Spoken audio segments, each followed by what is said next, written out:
નમસ્કાર વિદ્યાર્થી મિત્રો, વેલકમ બેક માય ચેનલ. આપ સૌનું ફરી વખત દિલથી હાર્દિક સ્વાગત છે. વિદ્યાર્થી મિત્રો, આજે આપણે ધોરણ 12ની અંદર આપણું જે રનિંગ ચેપ્ટર છે આનુવંશિકતા અને ભિન્નતાના સિદ્ધાંતો એટલે કે principles of inheritance and variation, જેની અંદર આપણે નવા પોઈન્ટની શરૂઆત એ કરશું. પણ વિદ્યાર્થી મિત્રો, અત્યાર સુધીની માહિતી મુજબ અને જો પ્રીવિયસ લેક્ચરોને જોઈએ તેને અનુસરીને આપણે જે છેલ્લો પોઈન્ટ જોઈ ગયા, અપૂર્ણ પ્રભુતાનું ઇનકમ્પ્લીટ ડોમિનન્સ ક્રિયા. વિદ્યાર્થી મિત્રો, અહીંયા જે અપૂર્ણ પ્રભુતાની ક્રિયા છે એટલે કે ઇનકમ્પ્લીટ ડોમિનન્સની જે ક્રિયા છે એમાં આપણે બે ઉદાહરણ લીધા, સ્નેપડ્રેગનનું અને મિરાબિલિસ ઝલાપા એટલે કે ગુલબાસનું. પણ એવી જ કંઈક ક્રિયા એ વટાણાના બીજની અંદર પણ જોવા મળે છે, જેનો ઉલ્લેખ એ આપણે આજે કરશું. પોઈન્ટની શરૂઆત એ કરતાં પહેલાં નવા હો તો ચેનલને સબસ્ક્રાઈબ એ કરી લેજો, જેથી નવા વિડીયો માટેની જે નોટિફિકેશન છે એ તમને મળતી રહે અને તમે નીડબેઝ માટે અપડેટ અને અપગ્રેડ એ થતા રહો. તો વિદ્યાર્થી મિત્રો, આજના પોઈન્ટની શરૂઆત એ અહીંયાથી જ થશે કે વટાણાના બીજની અંદર જોવા મળતી અપૂર્ણ પ્રભુતાની ક્રિયા. એટલે પોઈન્ટ અહીંયા આપણે દર્શાવીએ છીએ કે જે વટાણાના બીજ છે એ વટાણાના બીજની અંદર જોવા મળતી અપૂર્ણ પ્રભુતાની ક્રિયા. બે ઉદાહરણ તો આપણે જોઈ ગયા હતા જ, પણ વટાણાના બીજની અંદર અપૂર્ણ પ્રભુતાની ક્રિયા એ કઈ રીતના જોવા મળે છે જેની ચર્ચા એ આપણે આજના લેક્ચરમાં કરશું.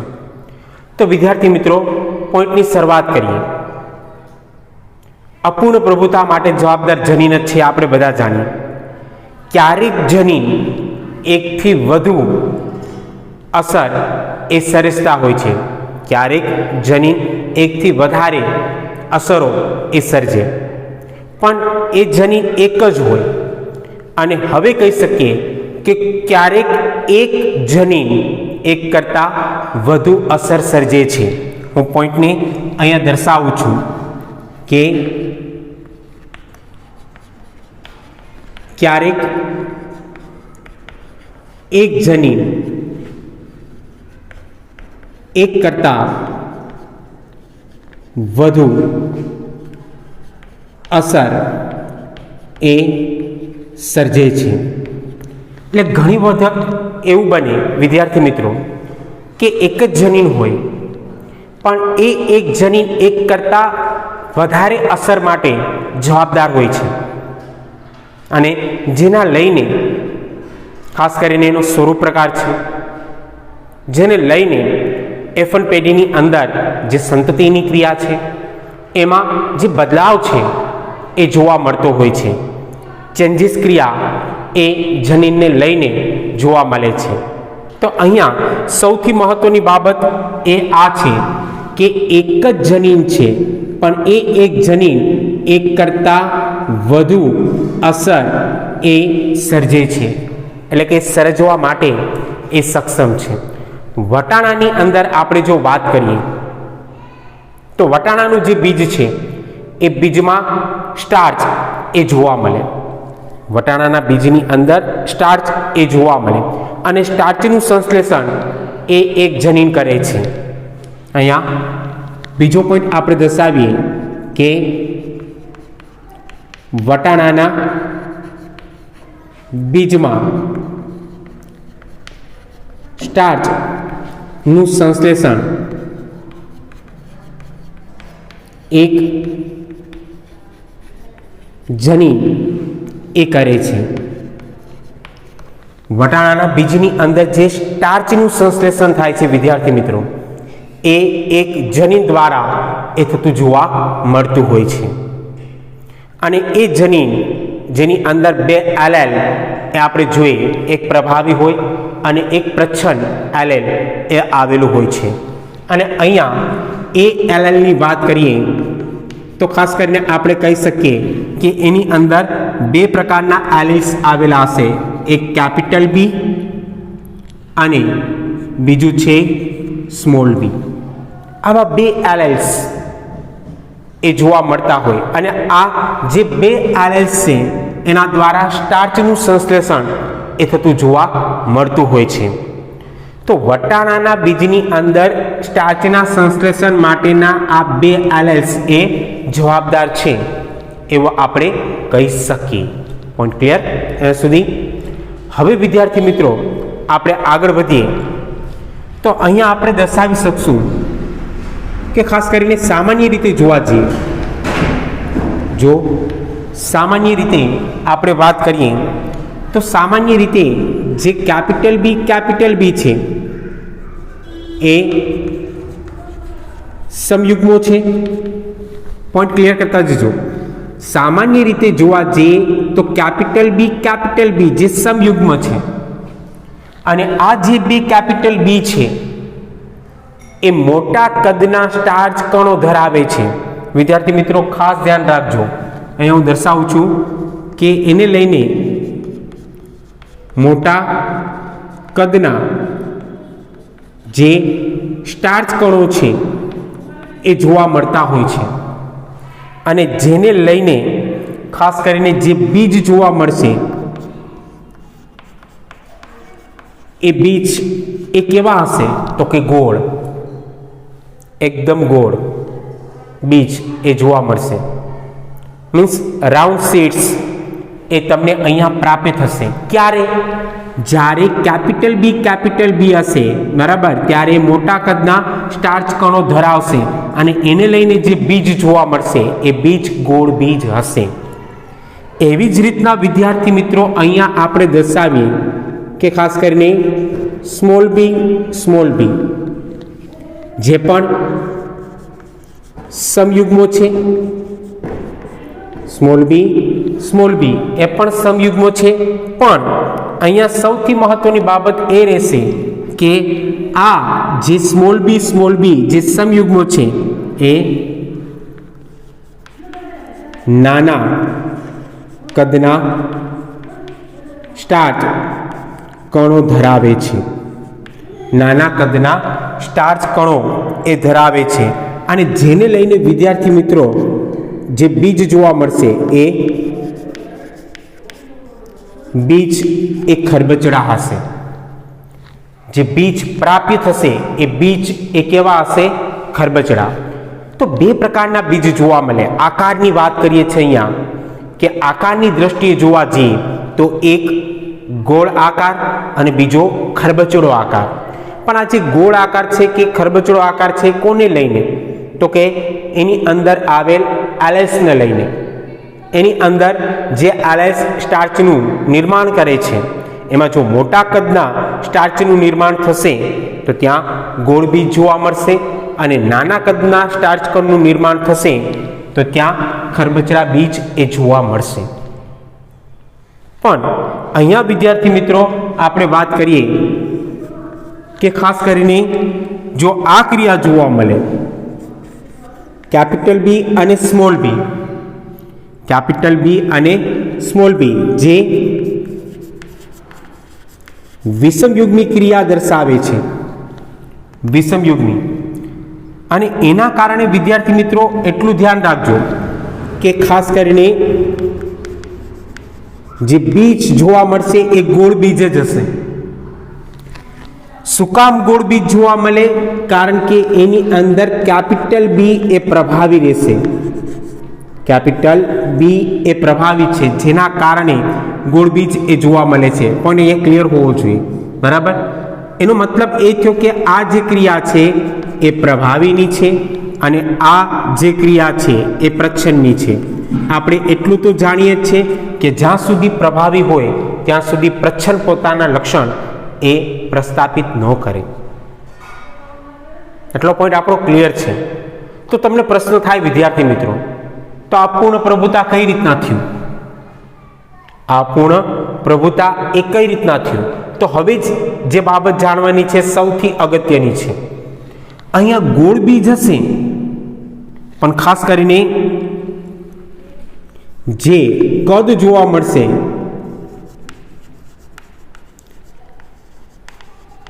એ કદ મધ્યસ્થ જોવા મળશે. સૌથી મહત્વનો પોઈન્ટ આ છે કદને લઈને, કે જે કદ જોવા મળશે એ કદ મધ્યસ્થ જોવા મળશે, એટલે કે બે વચ્ચેનો જોવા મળશે. એક બીજ એવા હોય જેનું કદ મોટું હોય, એક બીજ એવા હોય જેનું કદ નાનું હોય, પણ આ તો વચગાળાની પરિસ્થિતિ પ્રાપ્ય થઈ કે મોટુંયની નાનુંયની મધ્યસ્થ કદ એ પ્રાપ્ય થાય છે. જેમ આપણે મેન્ડલનો એક સંકરણનો પ્રયોગ એ જોઈ ગયા. શું એમાં કોઈ નવી ક્રિયા જોવા મળેલી હતી? નહીં. એમાં કાં છોડ ઊંચો હતો કાં છોડ નીચો હતો. ક્યારેય છોડ એ મધ્યસ્થ કદનો જોવા મળેલો હતો? તો કે નહીં. પણ અહીંયા બીજની જે ક્રિયા છે એ એવી છે કે જેમાં ખાસ કરીને મધ્યસ્થ બીજ એ જોવા મળે છે, જે દર્શાવે છે કે અહીંયા કેપિટલ બી નો પ્રભાવ નથી કદ ઉપર. ખાસ ધ્યાન રાખજો, કદ ઉપર કેપિટલ બી નો પ્રભાવ નથી. અને એના જ કારણે આપણે કહી શકીએ કે અહીંયા જ્યારે કદ મધ્યસ્થ જોવા મળશે ત્યારે અહીંયા સંયુક્ત ક્રિયા એ થશે કેપિટલ બી અને સ્મોલ બી, જેના કારણે એનું કદ એ મધ્યસ્થ જોવા મળે છે. માનો કે કેપિટલ બીને લઈને કદ મોટું હોય, સ્મોલ બીને લઈને કદ નાનું હોય, પણ જ્યારે બંનેનું મિશ્રણ થાય ત્યારે કદ એ મધ્યસ્થ જોવા મળશે. Point clear? અને ત્યારે તમે કહી શકો કે હા, આ ક્રિયા એ અપૂર્ણ પ્રભુતાની છે. તો આ દ્રષ્ટિએ જોવા જઈએ, અહીંયા આ દ્રષ્ટિએ જોવા જઈએ તો આપણે કહી શકીએ કે LLB એ અપૂર્ણ પ્રભુતા ધરાવે છે. અહીંયા હું પોઈન્ટ દર્શાવું છું કે આ દ્રષ્ટિએ LLB અપૂર્ણ પ્રભુતા એ ધરાવે છે. કેપિટલ બી એ અપૂર્ણ પ્રભુતા ધરાવે છે. તો તમારો પોઈન્ટ અહીંયા એટલો ક્લિયર હોવો જોઈએ. કમ્પ્લીટ અહીં સુધી. હવે પ્રભુતાની વાત કરીએ તો પ્રભુતામાં કોઈ માહિતી ધરાવતું કે નિપજનું લક્ષણ ધરાવતું જોવા મળતું નથી. પ્રભુતા એને લઈને ન હોઈ શકે. બરાબર? એટલે અહીંયા એ પોઈન્ટ આપણો ક્લિયર હોવો જોઈએ કે પ્રભુતા કોઈ માહિતીને લઈને, ધ્યાન રાખજો, કોઈ માહિતી અને લક્ષણ, આ બે પોઈન્ટ તો ખાસ, માહિતી અને લક્ષણ, અને એ લક્ષણ જે નિપજને લઈને હશે, જે આપણે નિપજ પ્રાપ્ત થશે એને લઈને, એ માહિતી અને લક્ષણ એટલે કે નિપજનું લક્ષણ, માહિતી અને લક્ષણ નહીં ધરાવે. આ પોઈન્ટ એટલો ક્લિયર રાખજો કે કેપિટલ બી ટૂંકમાં કહેવા જઈએ તો અહીંયા હું સાઈડમાં લખી નાખું છું.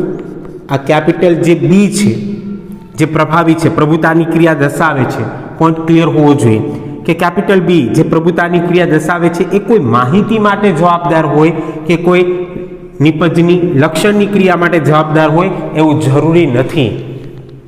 જે અત્યાર સુધી આપણે એક સંકરણના પ્રયોગમાં જોતા આવેલા હતા કે કેપિટલ બી એ કોઈ માહિતી રજૂ કરે છે અથવા કેપિટલ બી એ કોઈ લક્ષણ માટે જવાબદાર છે. પણ અહીંયા સ્પષ્ટ બાબત એ દર્શાવી દીધી કે નહીં, અહીંયા જે પ્રભુતાની ક્રિયા છે એ પ્રભુતાની અંદર માહિતી કે નિપજની લક્ષણની ક્રિયા નહીં હોય. એટલે કે કેપિટલ બી એ કોઈ માહિતી માટે કે કોઈ નિપજની લક્ષણની ક્રિયા માટે જવાબદાર નથી. હોઈ શકે પોસિબિલિટી એ જોવા મળશે કે હા હોઈ શકે, સંભાવના ખરી, પોસિબિલિટી એ છે, પણ એવું જ હોય એવું જરૂરી નથી. હોઈ શકે અથવા ન પણ હોય, આ બે શક્યતા અહીંયા રહેશે, આ ધ્યાન રાખજો. હવે વિદ્યાર્થી મિત્રો, જ્યારે જનીન એકથી વધુ સ્વરૂપ પ્રકાર પર પ્રભાવ દર્શાવે, દર્શાવું છું, જ્યારે જનીન એકથી વધુ સ્વરૂપ પ્રકાર પર અસર એ દર્શાવે, જ્યારે કોઈ એક જનીન એકથી વધારે સ્વરૂપ પ્રકાર ઉપર અસર દર્શાવે કે એને લઈને સ્વરૂપ પ્રકાર એ વધુ હોય. અપૂર્ણ પ્રભુતામાં તમે જુઓ તો સ્વરૂપ પ્રકાર એ 2 કરતાં વધુ છે. એક સંકરણના પ્રયોગમાં તમે જુઓ તો સ્વરૂપ પ્રકાર એ ખાસ કરીને આપણે જોઈએ છે કે કઈ રીતની ક્રિયા એ પ્રાપ્ત થાય છે. તો સ્વરૂપ પ્રકાર છે એ બદલતો જોવા મળશે જનીનને લઈને, અને ઘણી વખત એવું હશે કે જનીન એકથી વધુ સ્વરૂપ પ્રકાર ઉપર એ અસર દર્શાવે, ત્યારે વિદ્યાર્થી મિત્રો અહીંયા આપણે કહી શકશું કે એ જનીનને લઈને નિપજનું નિર્માણ પણ થાય અને એ જનીનને લઈને સ્વરૂપ પ્રકારનું નિર્માણ પણ થતું જોવા મળે છે. આ શું થયું? આ દર્શાવે છે કે ખાસ કરીને એક કરતાં વધારે ક્રિયા માટે જનીન જવાબદાર છે. જનીન કોઈ એક જ ક્રિયા માટે જવાબદાર હોય એવું જરૂરી નથી. સ્વરૂપ પ્રકાર માટે જવાબદાર છે અને નિપજના નિર્માણ માટે જવાબદાર છે, અને બંને માટે મહત્વનું છે. અહીંયા આપણે દર્શાવીએ કે બંને માટે એ જનીન એ મહત્વનું છે. તો અહીંયા ઇનશોર્ટ એટલી ક્રિયા આપણે ખબર હોવી જોઈએ. અત્યાર સુધીના પોઈન્ટમાં આપણે એટલું જોઈ ગયા કે હા, ખાસ કરીને આપણે તો અપૂર્ણ પ્રભુતા જોવા મળે છે. ક્લિયર? એમાં કેપિટલ બી અપૂર્ણ પ્રભુતાની ક્રિયા દર્શાવે છે. પ્રભુતાની વાત કરીએ તો માહિતી અને કોઈ નિપજના લક્ષણની જ ક્રિયા દર્શાવે એવું જરૂરી નથી, અને જનીન એકથી વધુ જે સ્વરૂપ પ્રકાર છે, બરાબર, એના ઉપર અસર દર્શાવતા જોવા મળે છે.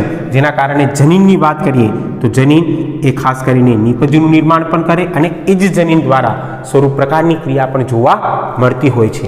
અને આ બંને ક્રિયા જે ખૂબ જ મહત્વની છે. તો વિદ્યાર્થી મિત્રો, એક નાનો અમથો પોઈન્ટ હતો, અહીંયા આપણો ક્લિયર થયો. હવે આગળ વધીએ અને જોઈએ. પોઈન્ટ અગત્યનો છે આપણા માટે, અને પોઈન્ટ છે 2 જનીનોનું વારસાગમન. પોઈન્ટ અહીંયા દર્શાવું છું. 2 જનીનોનું વારસાગમન. આપણે એક જનીનનું વારસાગમન જોઈ ગયા. હવે જે આપણે વાત કરીશું એ 2 જનીનનું વારસાગમન છે. એટલે ઇનશોર્ટ કહેવા જઈએ તો એ આપણે કહી શકીએ દ્વિસંકરણનો પ્રયોગ. અહીંયા આપણે કહીશું દ્વિસંકરણનો પ્રયોગ. દ્વિસંકરણના પ્રયોગની અંદર લક્ષણ હંમેશા 2 લેવામાં આવશે. 2 લક્ષણને લઈને યોજવામાં આવતો પ્રયોગ, જેને આપણે દ્વિસંકરણનો પ્રયોગ કહીએ. આપણે અગાઉ જોઈ ગયા કે એક સંકરણના પ્રયોગની અંદર એક જ લક્ષણ લીધું હતું અને એ હતું ઊંચાઈ. જ્યારે અહીંયા દ્વિસંકરણના પ્રયોગની અંદર ખાસ કરીને આપણે 2 લક્ષણની ક્રિયા દર્શાવશું, અને મેન્ડલ દ્વારા દર્શાવવામાં આવેલો આ જે દ્વિસંકરણનો પ્રયોગ છે ત્યાં પણ એને 2 લક્ષણ એ લીધેલા હતા. વિદ્યાર્થી મિત્રો, પોઈન્ટની શરૂઆત એ આપણે કરીએ અને પોઈન્ટ છેટ સુધી જોજો, કારણ કે ખૂબ જ અગત્યનો પોઈન્ટ છે. હવે અહીંયા સૌથી પહેલી બાબત લઈએ તો સૌથી પહેલી બાબત આવશે લક્ષણોની, અને એ લક્ષણોની અંદર ખાસ કરીને સૌથી પહેલું લક્ષણ લઈએ તો પહેલું લક્ષણ છે બીજનો રંગ. બીજનો રંગ. હવે વિદ્યાર્થી મિત્રો, જો બીજના રંગની વાત કરીએ તો ખાસ કરીને અહીંયા આપણે દર્શાવી શકીએ કે બીજનો રંગ જોવા જઈએ તો બીજનો રંગ બે સ્વરૂપે હશે. એક પીળા રંગની ક્રિયા હશે અને પીળા રંગની ક્રિયા હોય જેના માટે કેપિટલ વાય જવાબદાર છે. ધ્યાન રાખજો, પીળા રંગ માટે કેપિટલ વાય, જેને આપણે યલો કહીએ. અને વિદ્યાર્થી મિત્રો, અહીંયા આપણે દર્શાવીએ કે જે બીજો રંગ છે લીલો, કારણ કે વિરોધાભાસી ક્રિયા હોવી જોઈએ, જે આપણે અગાઉ જોઈ ગયા કે વિરોધાભાસી ક્રિયા જ હોય. એક પીળો રંગ છે તો બીજો લીલો રંગ, અને વટાણાની અંદર બીજનો જે રંગ છે એ આ બે પ્રકારનો જોવા મળે જ છે, પીળો અને લીલો. તો જે લીલા રંગની ક્રિયા છે એના માટે ખાસ કરીને અહીંયા આપણે સ્મોલ વાયની ક્રિયા એ દર્શાવશું. એનો મતલબ જે પીળા રંગ માટે કેપિટલ વાય છે પ્રભાવી છે અને લીલા રંગ માટે જે સ્મોલ વાય છે એ પ્રચ્છન્ન છે. કમ્પ્લીટ સુધી. હવે એવી જ રીતના ખાસ કરીને બીજી ક્રિયા દર્શાવીએ, બીજું લક્ષણ એ દર્શાવીએ તો એ આવશે બીજનો આકાર. બીજનો આકાર. અને બીજનો આકાર જોવા જઈએ તો ખાસ કરીને અહીંયા આપણે દર્શાવી શકશું વિદ્યાર્થી મિત્રો કે બીજના આકારમાં એક છે ગોળ આકાર. ગોળ આકાર, જેના માટે આપણે અહીંયા જે જનીન લેશું, એલાયન્સ લેશું, એ હશે કેપિટલ આર. ગોળ આકાર મીન્સ રાઉન્ડ. અને બીજી ક્રિયા છે એ છે ખરબચડો આકાર. અને ખરબચડા આકાર માટે આપણે લેશું સ્મોલ આર. અહીંયા ગોળ આકાર છે પ્રભાવી છે, ખરબચડો આકાર છે પ્રચ્છન્ન છે. કમ્પ્લીટ. હવે અહીંયા આપણે બે લક્ષણોની ક્રિયા લીધી એટલે આપણે એને દ્વિસંકરના પ્રયોગ તરીકે ઓળખી શકીએ. હવે વિદ્યાર્થી મિત્રો, જે પિતૃઓની પસંદગી કરવામાં આવી મેન્ડલ દ્વારા, મીન્સ અહીંયા આપણે દર્શાવીએ કે જે પી પેઢીનું નિર્માણ થયું, પિતૃ પેઢીનું નિર્માણ, એ પી પેઢીમાં ખાસ કરીને જોવા જઈએ તો અહીંયા એક નર અને અહીંયા માદાની ક્રિયા લે. તો જે બે લક્ષણો છે એ બે લક્ષણમાં ખાસ કરીને અહીંયા પીળો રંગ અને ગોળ આકાર લેવામાં આવ્યો.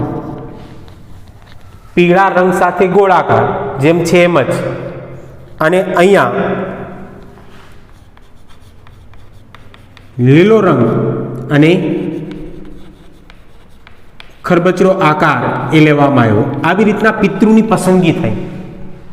આવી રીતના પિતૃની પસંદગી એ કરવામાં આવી કે પીળો રંગ ગોળ આકાર, લીલો રંગ સામે ખરબચડો આકાર. હવે આપણે ખ્યાલ છે કે પીળા રંગ માટે શું છે તો કે કેપિટલ વાય, અને ગોળ આકાર માટે શું છે તો કે કેપિટલ આર. તો કંઈક આવી ક્રિયા એ અહીંયા જોવા મળશે. અને કઈ તો કે capital R, capital R, capital Y, capital Y. Point clear. બે બે એલાયન્સ તો હોય જ બધાના. એક જે લક્ષણની ક્રિયા છે એના માટે બે એલાયન્સ હશે, એટલે capital R, capital R, capital Y, capital Y.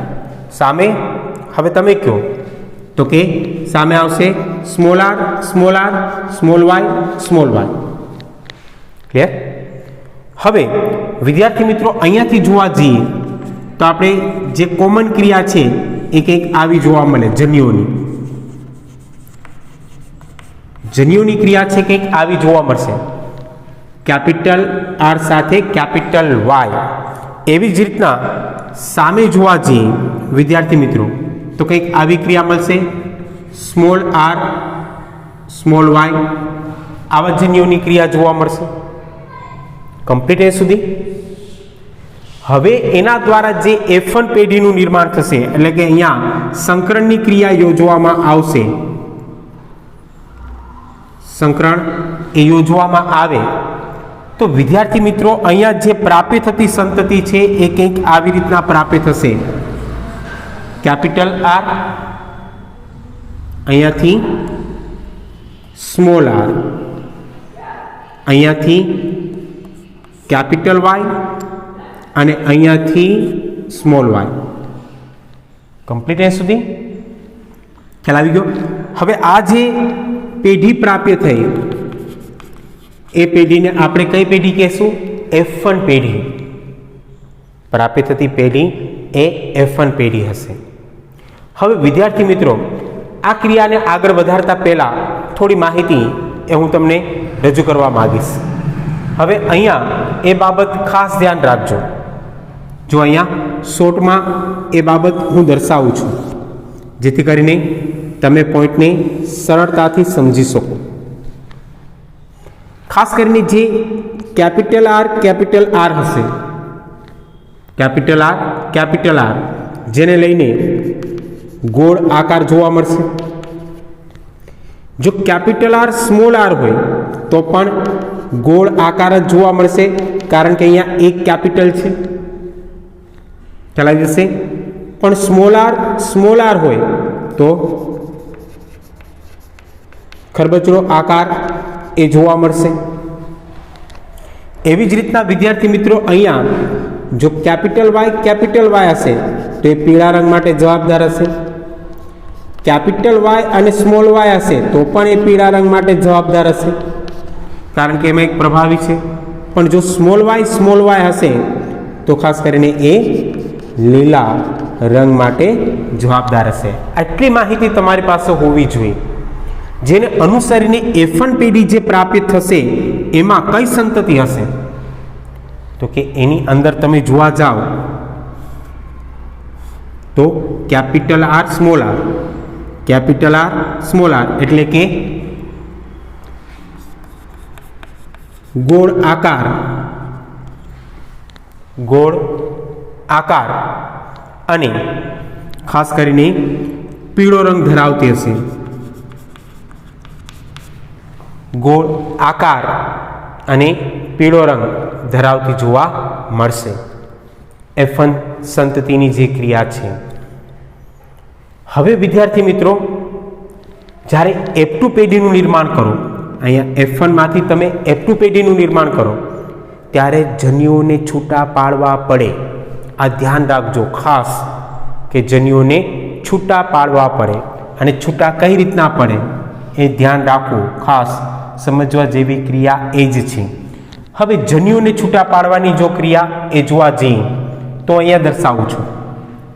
અહીંયા ધ્યાન રાખજો કે જન્યુઓમાં આપણે ખાસ કરીને આ ક્રિયા લે કેપિટલ આર સ્મોલ આર અને અહીંયા લે કેપિટલ વાય સ્મોલ વાય. જો જન્યુ છૂટા કેમ પડે? અને આપણે પ્યુનેટ સ્ક્વેર દ્વારા આ ક્રિયા દર્શાવશું. હંમેશા જન્યુઓને છૂટા પાડો તો કોઈ એકને ધ્યાનમાં રાખો, કાં આરને રાખો કાં વાયને રાખો. આપણે આરને રાખીએ છીએ ધ્યાનમાં, આર જન્યુને આપણે ધ્યાનમાં રાખીએ છીએ. તો કેપિટલ આર સાથે કેપિટલ વાય, કેપિટલ આર સાથે સ્મોલ વાય. ફરીવાર કહું છું, કેપિટલ આર સાથે કેપિટલ વાય, કેપિટલ આર સાથે સ્મોલ વાય. એવી જ રીતના સ્મોલ આર સાથે કેપિટલ વાય અને સ્મોલ આર સાથે સ્મોલ વાય. કુલ કેટલા જન્યુ મળ્યા? 4. કુલ કેટલા જન્યુઓ પ્રાપ્ય થયા? 4. જો અહીંયા દર્શાવું છું એટલે તમારો પોઈન્ટ અહીંયા ક્લિયર થાય. જ્યારે જન્યુઓને છૂટા પાડવાની ક્રિયા એ આપણે દર્શાવીએ ત્યારે આપણે અહીંયા એ બાબત દર્શાવશું કે જો જન્યુઓને છૂટા પાડીએ તો જન્યુઓ એ 4 રીતે છૂટા પડે. અને કઈ રીતના? તો કે એક કેપિટલ આર સાથે કેપિટલ વાય, એટલે કેપિટલ આર સાથે કેપિટલ વાય. કમ્પ્લીટ. બીજા જન્યુની વાત કરીએ તો કેપિટલ આર સાથે સ્મોલ વાય, એટલે અહીંયા આપણે લખશું કેપિટલ આર સાથે સ્મોલ વાય. ત્રીજી બાબત લઈએ તો સ્મોલ આર સાથે કેપિટલ વાય, સ્મોલ આર સાથે કેપિટલ વાય, અને ખાસ કરીને સ્મોલ આર સાથે સ્મોલ વાય. એટલે આપણે દર્શાવશું સ્મોલ આર સાથે સ્મોલ વાય. કુલ કેટલા જન્યુ પ્રાપ્ય થયા? 4. એવી જ રીતના 4 જન્યુ અહીંયા પ્રાપ્ય થશે.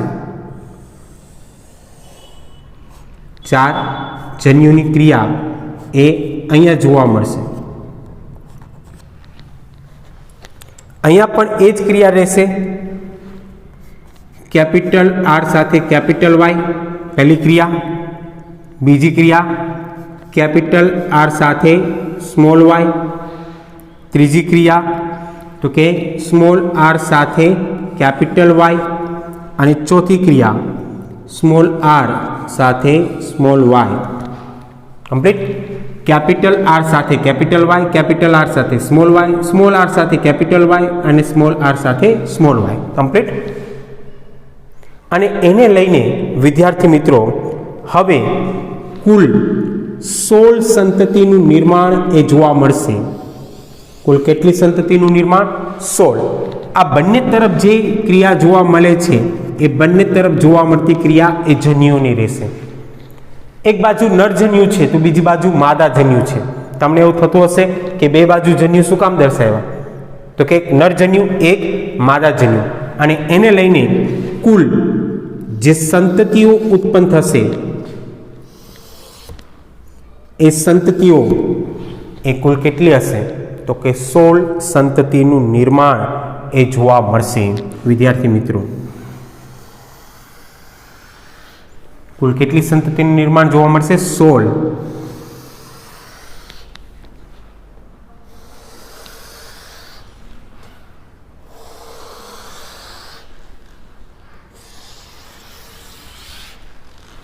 અને 16 સંતતિ કઈ રીતના? આ ખાસ ધ્યાન રાખજો. જોઈએ સૌથી પહેલી ક્રિયા એ આપણે અહીંયા દર્શાવી. સૌથી પહેલા આને લઈશું અને એની સાથે આનું સંકરણ કરાવીએ તો capital R, capital R, capital Y. Complete. Point clear પેલો. હવે પહેલા સાથે બીજું આ આવશે એટલે અહીંયા કેપિટલ આર બે થઈ ગયું. કેપિટલ વાય સાથે small Y. Clear? Small Y છે. હવે પેલા સાથે ત્રીજું તો શું થશે? તો કે કેપિટલ આર સાથે સ્મોલ આર, કેપિટલ વાય સાથે કેપિટલ વાય. કમ્પ્લીટ. પેલા સાથે ચોથું તો કે કેપિટલ આર સાથે સ્મોલ આર. કમ્પ્લીટ. અને કેપિટલ વાય સાથે સ્મોલ વાય. પેલો પોઈન્ટ તમારો ક્લિયર થઈ ગયો? ખ્યાલ આવી જશે અહીં સુધી? હવે બીજી ક્રિયા એ તમે જાતે દર્શાવવાનો પ્રયત્ન કરજો તો વધારે ખ્યાલ આવશે. અહીંયા બીજો પોઈન્ટ હું દર્શાવું છું. જો હવે બીજા સાથે પહેલું દર્શાવો તો capital R, capital Y, small Y. ખ્યાલ આવી જશે? બીજા સાથે બીજું તો કે કેપિટલ આર, સ્મોલ વાય છે. હવે બીજા સાથે ત્રીજું capital R, small R, capital Y, small Y. Complete. ત્રીજું જુઓ. અને બીજા સાથે ચોથું તો કે કેપિટલ આર સાથે small R, small Y. Complete. હવે ત્રીજી ક્રિયા લઈ. ત્રીજા સાથે પહેલું કેપિટલ આર, અહીંયા સ્મોલ આર છે, અહીંયા કેપિટલ વાય, અહીંયા પણ કેપિટલ વાય છે. હવે બીજું capital R, small R, capital Y, small Y. Complete. ત્રીજું તો કે સ્મોલ આર, કેપિટલ વાય. અને ચોથું તો કે સ્મોલ આર કેપિટલ વાય સાથે સ્મોલ વાય, અને ચોથી ક્રિયા એ આપણે દર્શાવીએ તો ચોથા સાથે પહેલું એટલે કે કેપિટલ આર સાથે સ્મોલ આર, કેપિટલ વાય સાથે સ્મોલ વાય, કમ્પ્લીટ. ચોથા સાથે બીજું કેપિટલ આર સ્મોલ વાય. હવે ત્રીજું small R capital Y small Y, અને ચોથું સ્મોલ આર સ્મોલ વાય. કુલ વિદ્યાર્થી મિત્રો 16 સંતતિ પ્રાપ્ત થશે, જેમાં ખાસ કરીને તમે જોવા જશો. હવે અહીંયા ધ્યાન રાખજો ખાસ. તો આ સંતતિ કઈ થઈ? આર કેપિટલ આર અહીંયા આવતું રહ્યું તો કે ગોળ, અને કેપિટલ વાય એટલે કે પીળા, એટલે કે આ સંતતિ એ ગોળ અને પીળા રંગની હશે. અહીંયા જુઓ તો કે ગોળ અને પીળા ખ્યાલ આવી જશે. બે કેપિટલ આર કેપિટલ વાય અને small Y, capital Y small Y પીળા રંગ માટે જ છે. અહીંયા જુઓ તો કે અહીંયા પણ ગોળ અને પીળા રંગની જ ક્રિયા હશે. અહીંયા જુઓ તો અહીંયા પણ ગોળ અને પીળા રંગની જ ક્રિયા હશે. અહીંયા જુઓ તો અહીંયા પણ ગોળ અને પીળા રંગની જ ક્રિયા હશે. હવે અહીંયા જુઓ તો અહીંયા કંઈક અલગ ક્રિયા જોવા મળશે. કઈ? તો કે આર છે એટલે ગોળ તો છે જ, પણ સ્મોલ વાય છે એટલે કે ગોળ અને લીલા રંગની ક્રિયા હશે. ગોળ અને લીલા રંગની ક્રિયા. હવે આગળ વધો. અહીંયા પાછું ગોળ અને પીળા રંગની ક્રિયા. સામે છેલ્લે જોશો તો ફરી વખત તમને એવી જ કંઈ ક્રિયા જોવા મળશે. આ ગોળ થશે અને સ્મોલ વાય એટલે કે લીલા રંગની ક્રિયા. કમ્પ્લીટ. હવે આગળ વધીએ. અહીંયા જોઈએ તો આ પાછું ગોળ અને પીળા રંગની ક્રિયા દર્શાવશે. આ પણ જોઈએ તો ગોળ અને પીળા રંગની ક્રિયા દર્શાવશે. ગોળ અને પીળા રંગની ક્રિયા. સામે જોવા જશો તો સ્મોલ આર છે એટલે કે ખરબચડા અને પીળા રંગની ક્રિયા એ જોવા મળશે. ખરબચડા અને પીળા રંગની ક્રિયા. એની બાજુમાં પણ જુઓ તો ખરબચડા અને પીળા રંગની ક્રિયા એ જોવા મળશે. ફરી અહીંયા આવીએ. અહીંયા પણ ગોળ અને પીળા રંગની ક્રિયા હશે. જ્યારે અહીંયા જોવા જઈએ ખાસ ધ્યાન રાખજો તો અહીંયા કઈ ક્રિયા થશે? તો કે અહીંયા જે જોવા મળતી ક્રિયા છે એ ગોળ અને લીલા.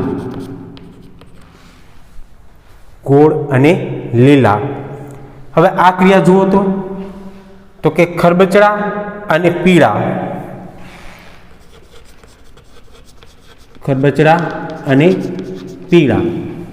અને છેલ્લી ક્રિયા તમે જોવા જશો તો તમને ખ્યાલ આવશે કે ખરબચડા અને લીલા રંગની ક્રિયા એ જોવા મળતી હશે. કમ્પ્લીટ. તો કુલ જે 16 સંતતિ એ ઉત્પન્ન થયેલી છે એ 16 સંતતિની ક્રિયા એ આપણે અહીંયા રજૂ કરી. એમાં ખાસ કરીને આપણે વિદ્યાર્થી મિત્રો જોવા જઈએ કે ગોળ અને પીળા રંગની જે ક્રિયા છે એ કેટલી? ગોળ પીળા. પછી તો કે જે ગોળ અને લીલા રંગની ક્રિયા છે એ કેટલી? પછી ખરબચડા અને પીળા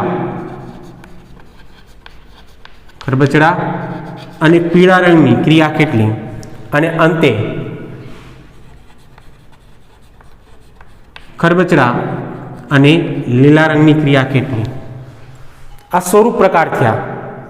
તો કે ગોળ અને પીળા 1 2 3 4 5 6 7, 8 અને 9. તો ગોળ અને પીળા રંગની સંતતિ કેટલી થઈ? તો કે 9. ગોળ અને લીલા 1, 2, 3. તો કે ગોળ અને લીલા રંગની સંતતિ એ 3 થઈ. ખરબચડા અને પીળા 1, 2 અને 3 એ પણ 3 થઈ. અને ખરબચડા અને લીલા તો કે અહીંયા 1 જ છે, એટલે આ 1 થશે. કુલ વિદ્યાર્થી મિત્રો જોવા જઈએ, એનો રેશિયો જોવા જઈએ ખાસ કરીને, તો એનો રેશિયો એ તમને પ્રાપ્ત થશે 9:3:3:1 જે મેન્ડલ દ્વારા દર્શાવવામાં આવેલ દ્વિસંકરણની ક્રિયા છે એમાં પ્રાપ્ત થતું પરિણામ એ 9:3:3:1 જ હોય. જે મેન્ડલે એક સંકરણના પ્રયોગમાં કીધેલું હતું કે પ્રાપ્ત થતું પરિણામ એ 3:1 હોય, એમ દ્વિસંકરણના પ્રયોગમાં પ્રાપ્ત થતું પરિણામ 9:3:3:1 જ રહેશે. તો આ દ્વિસંકરણના પ્રયોગની ક્રિયા જે હતી જે આપણે દર્શાવી ગયા. વિદ્યાર્થી મિત્રો, પોઈન્ટ આપણા માટે અગત્યનો છે. અને 3 એવા હોમવર્કમાં રહેશે. તમે કોઈ પણ લક્ષણ લઈ લો, 2 કોઈ પણ લક્ષણ, કોઈ પણ LL લઈ લો, હવે તો આવડવું જોઈએ. અને જે 7 ક્રિયા આપેલી છે બુકની અંદર, 7 લક્ષણોની ક્રિયા, કુલ 14 જે વિરોધાભાસી ક્રિયા થાય, બરાબર. એ 7માંથી કોઈ પણ 2 લક્ષણ લઈ 3 એવા ઉદાહરણ બનાવી અને મને મોકલજો. હું ચેક કરી અને તમને કહીશ. તો આજનો પોઈન્ટ અહીંયા સુધી જ રાખશું. આશા રાખીશ કે આ પોઈન્ટ એ તમને ગમ્યો હશે. જો ગમ્યો હોય અને નવા હો તો ચેનલને સબસ્ક્રાઈબ કરજો. બાકી જે વિદ્યાર્થીઓ છે એ ખાસ કરીને પોઈન્ટ સમજાઈ ગયો છે એ બાબતની કોમેન્ટ એ ખાસ મૂકે, જેથી કરીને મને ખ્યાલ આવે કે પોઈન્ટ તમારો ક્લિયર થયેલો છે કે કેમ. અને હા, લાઈક કરવાનું ભૂલતા નહીં. અને 3 એક્ઝામ્પલ લઈ અને દ્વિસંકરણના પ્રયોગની ક્રિયા એ દર્શાવજો ખાસ. ફરી મળશું. Thank you. ધન્યવાદ.